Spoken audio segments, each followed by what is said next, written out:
Жалал Абад колледжинин экономикалык юридикалык бөлүмүнүн укуктануу адистигинин УТК-19 тайпасынын студенти мен Курбанов Бексултан Бейшенбекович. Саламатсызбы? Кыргызстан тарых предмети боюнча окутуучу Осмонова Элиза Абдирашитовна. Тарых күзгү гана эмес, ал насаатчы да.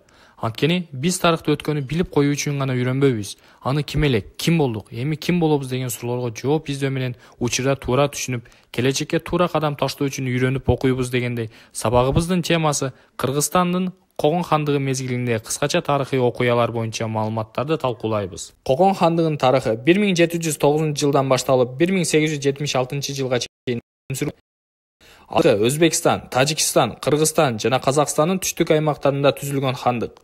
Эң жогорку гүлдөсүндө 820 000 км квадратты ээлеген. Түркистан хандыктарынын бири болгон. Хандыктын түптөлүү мезгили 1709-1800 жыл. Кокон мамлекетинин түптөлүшү. Бул мезгилде Кокон амирлиги өз алдынча мамлекет катары саясий административдик жактан калыптанып бүткөн, социалдык экономикалык жактан чыңалган. Фергана чөлкөмү Кокон мамлекетине биротоло бириккен. Хандыктын өнүгүү мезгили 1800-1840 жыл. Кокон хандыгынын өнүгүшү жана гүлдөө мезгили. Кокон мамлекети саясий административдик жактан күчтүү өнүгүп, ички-тышкы саясаты чыңалган. Фергана өрөөнүнүн экономикалык абалы бекемделген. Кокон хандыгы Фергана өрөөнүнөн сырткары жактарды караткан. Хандыктын кризиске учуроо мезгили 1842-1876 жыл.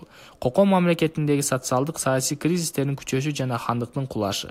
Бул мезгилде социалдык феодалдык жамааттар аралык карама-каршылыктардын өсүшү, мамлекеттик түзүлүштүн бошондошу, борбордук бийликтин феодалдык эзүүсүнүн күчөшү, саясий кризистерге элдик көтөрүлүштөргө алып келген. 1873-1876 жыл. Элдик кыймыл Кокон мамлекетин биротоло кулаткан. Ошонун натыйжасында Фергана өрөөнүнүн орус колонизаторлорунун каратып калышына ыңгайлуу шарт түзүлгөн. Кокон хандыгындагы кыргыз төбөлдөрүнүн орду жана ролу.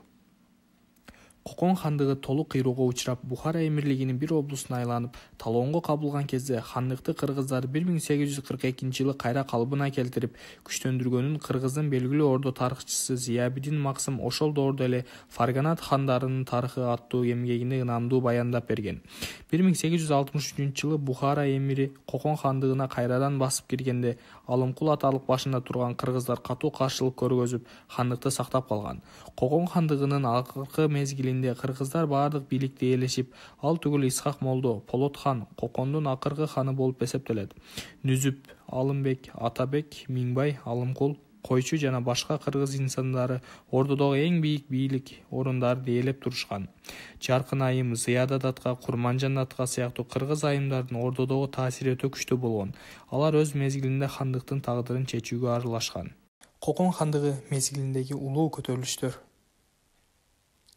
Ыңгайлуу шартты пайдалана билген Россия империясы Кокон хандыгындагы көтөрүлүштөрдү шылтоолоп, 1875 жылы Фергана өрөөнүн басып алууну баштаган.